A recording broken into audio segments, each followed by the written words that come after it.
They're running the country. Oh my god, it I'm must a princess. suck. I have to run the country. I don't want to. I don't want to wear dresses. I'm just doing like what I would do. Yeah.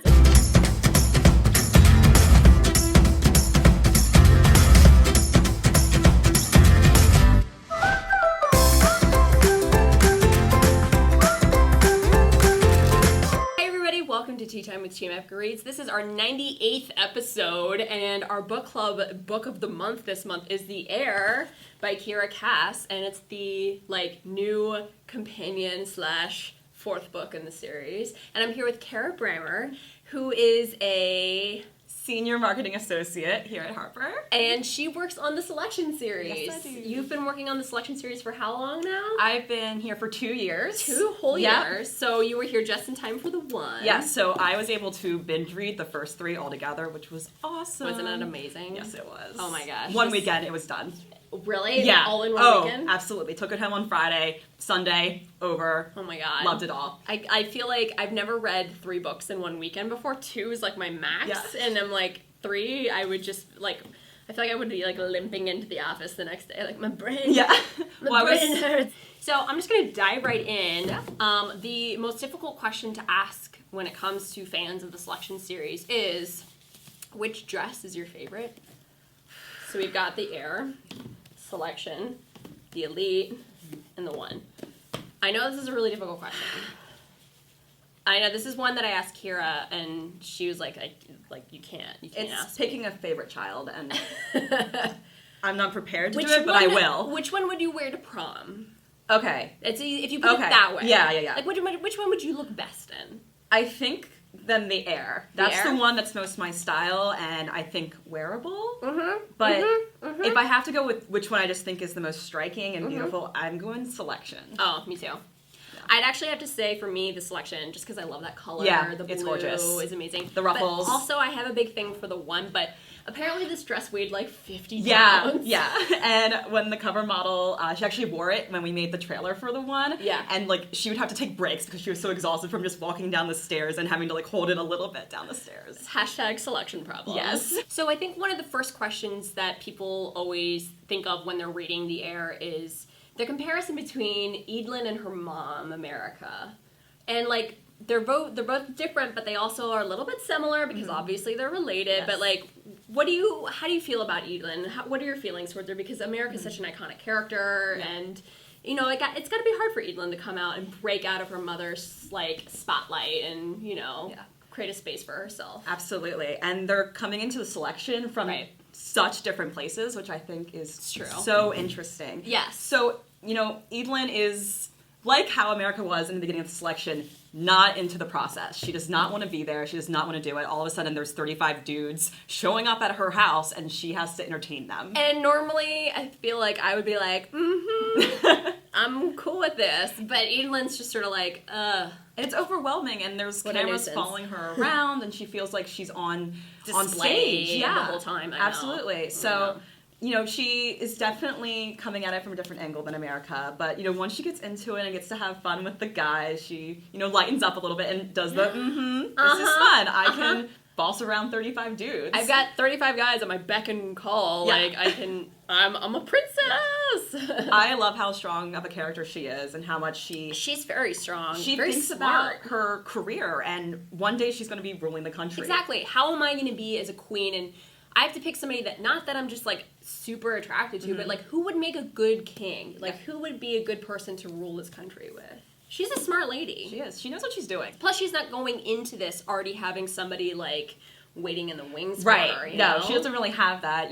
She comes in with a clean slate. Yeah, she's barely kissed any boys, which is adorable. And to see the first kisses with her and Kyle, I can't. But I actually think that it's a much more interesting setup when you come into a situation like that and you don't have somebody else or your mind is elsewhere. You're coming in with a completely blank slate. Whereas America, you're coming in and you're already torn and you already have these what should I do? La la la. And it's hard to make decisions for yourself because you already are thinking about the guy back home, Aspen or Maxon. You're making decisions for not just you but for other people. And so, but with her, she gets to make the decision for herself. Yes, she does. It's very it's my time. Who run the world, girls.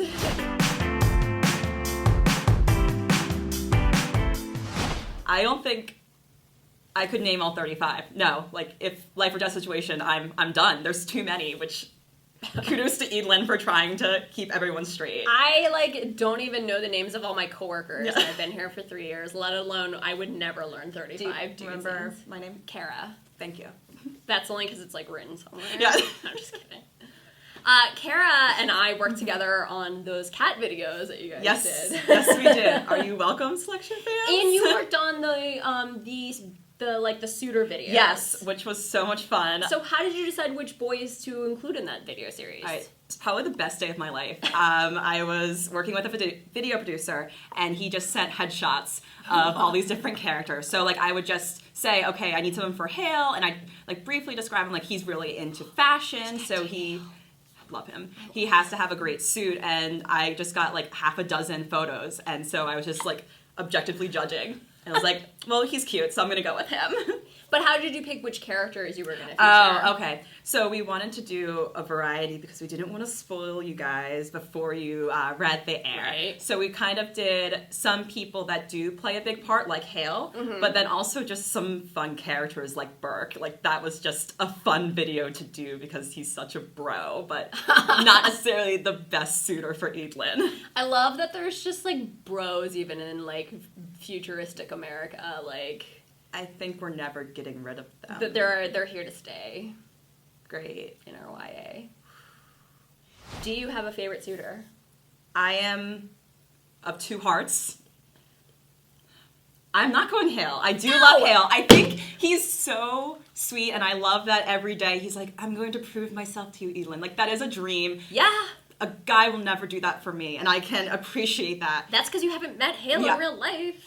One day. One day. But I think for Eadlyn, part of me is all about Kyle because of the history. Okay. I love that. I love the idea of falling in love with someone that you've known for your entire life and starting to see them as someone new. Yeah, but then it's kind of exciting if you meet somebody new, and then it's like you have so much to learn, which could be a risk, granted, but, you know. But I see your point. Yeah. I see your point. Which is why my other favorite is Eric, since he's not technically even in the selection. He's just there for Henri to translate, because poor guy doesn't have that great of English, but he's so sincere, and I can see the spark developing just in the small moments, and I can't wait to see what might happen in the next book. I have to say, there is something about the guy in YA that is sort of like, you know, he's kind of on the sidelines, and he's like somebody that like is either employed for you or like just sort of the friend of somebody else, like in The Girl of Fire and Thorns and like Hector, who he's just like, he's her guard, you know? Yeah. He's not a main character in the first book. He's just sort of, like, on the side. But, like, you see that spark, you know? And you're just, like, you're kind of always rooting for that dude that's just waiting in the wings a little bit. And the good guy, just genuinely so good. Oh, he is good. So, let's talk about the ending without talking about the ending. For those of you that haven't finished the Heir yet or haven't read it yet,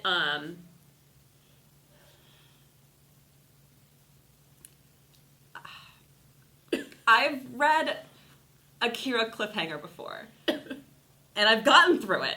Although, you know, again, I got to just wait 5 seconds as I grabbed the next book when I was reading the first 3. But even those 5 seconds were torturous. But now you have to wait for the next one. I hate cliffhanger endings, especially when we're like, someone's life is in danger. Yeah. And you're like, you know, it happens a lot in TV, where they're like, oh my god, are they going to die? And you're like, oh no, I have to wait a week. All right, so that's not a problem. We have to wait a year to find out if she's okay.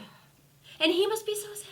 He's so sad. You see it just before my heart is breaking. Before they even say the news, you just like the description of how he looks. You just know. You know that his heart is gone. Look in his eye, and he's just like, you can just picture it. And What did you guys feel about that ending? What kind of feelings did it make you feel? Tell us in the comments below. There's just a lot of feelings. There's so many feelings with this book. I'm so excited that the series just is continuing on, you know? Like, I know there's only one more book, but like... And it's different. It's a different spin. It's completely different, and you don't have to read the selection series in order to read this. You can start fresh with this. Although, granted, a lot of the same characters from the selection make appearances in this. Which is awesome. I love those small trinkets of moments, and sometimes you as the reader knows the history more than Eadlyn does, which is like... And you're like, I know more than you. But yeah, it's kind of fun knowing more than like the main character. I like that. That's cool. So I asked Kara to join me today for this tea time because you have a position within Harper that I think a lot of people have questions about. People are always asking like, what kind of jobs can you have in a publishing company? And I think most people think like immediately editorial or design, because it's like those are the two things. You read the book and then you see the cover. But there's a lot of stuff that happens behind the scenes and in the marketing department. And that's where Kara and I both work. She's in the more like traditional marketing side, whereas I do the epic read stuff. So talk to me about your job. Like, I think a lot of kids are always going to ask, how did you get your job in publishing? So tell us your story, Kara. Sure. Well, this is actually my first job out of college. Oh, it is? It is, yes. Oh, that's so exciting. Yeah, so I graduated 2 years ago and started shortly after in the summer. I went to a small liberal arts school and did creative writing and business programs. Both. Yeah, so I kind of did a dual thing, which really I've been telling cool. everybody, when you're in college, do not major in one thing. Like, have a major, but also minor in as many other things as you can. Honestly, learn as much as you can about everything when you're in college. For sure. Yeah, because if you're just a writing major, it's like, then you get into editorial and you're like, ooh, I actually don't like this. Then you're kind of screwed because it's like, well, you only had that education, so go learn something else. So it was a great way to market myself as I was doing school. See what I did there. Yes. So I also did a short program at NYU. It's called the Summer Publishing Institute. Okay. And that was just like a 6-week crash course in everything publishing. Cool. It allowed me to just pack my bags. I should probably take that. Do you want to go? We could just do it. It's starting soon. It sounds really scary. I don't want to go back to school. No. Yeah, well, it's like fun school because that's true. It was a lot of professionals from the publishing industry that came in and talked to us and gave us their wisdom. So you did this institute instead of doing an internship, or did you also have an internship? I had an internship in college. It was not publishing related, it was marketing related. Okay. Every college student needs to have an internship, honestly. It's really difficult to get a job without an internship these days because you need real world experience. How do you get that? An internship. Exactly. So that's how you do that. Mm-hmm. So what is your day like? What is your typical day? You arrive, you got your coffee and your donuts. I'm assuming you eat donuts. Oh, absolutely. Too many. What do you do when you get to your desk? Besides look at your cat calendar. I look at my cat calendar for about an hour and a half, and then I go, it's time to start working. And you've named all of your cats, right?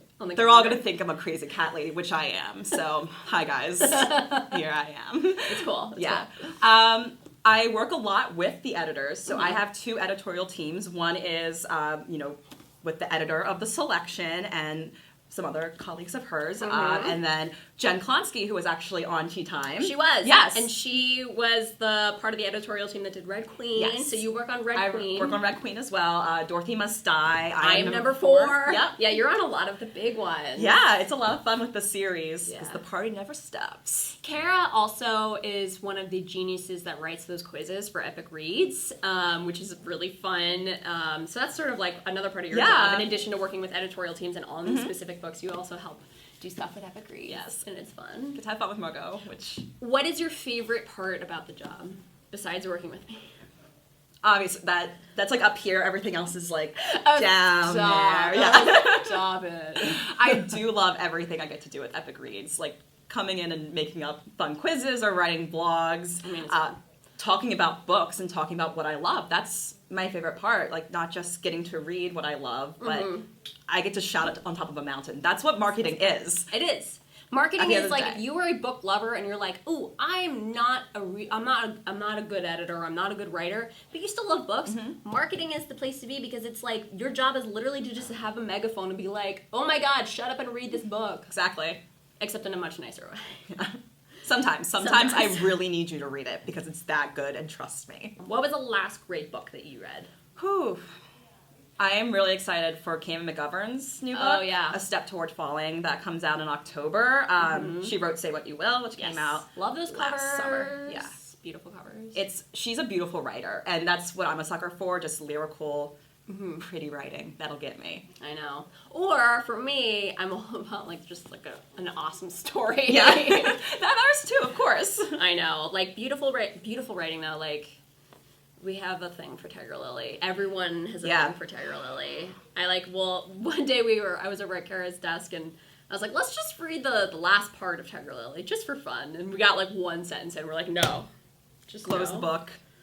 And that's how I feel like it's going to be with the end of the Heir now. It's like, let's read that last part. And you're just like... Don't stop. No. I can't right now. Can I just read like one sentence? Is you okay with me crying? I was like about to read a sentence and I was like, it says love you all. And I was like, all right, that's the acknowledgments. Tears filled my eyes and I nodded. That's all I'm going to say. So if you haven't read it yet, you guys should definitely read it. It's out now. It is. And it's countdown until the final book arrives. We don't have a title yet, do we? We don't. And Kiera is keeping her mouth shut. All right, so quick note about Tea Time. We are going on a summer hiatus because, you know, in publishing, we just, like, for some reason don't publish books in the summer. Sorry, not sorry. We have a couple of books coming out, lots of stuff coming out in June, but very few books coming out in July. So we're going to go on a bit of a hiatus and create more and different videos for you guys. So definitely subscribe if you haven't subscribed yet, and come back and keep telling us what you're reading because we'll be here all day. All day. Read. Book shimmy. Can we do a little book shimmy? Always. Okay, we'll see you guys next time. Bye!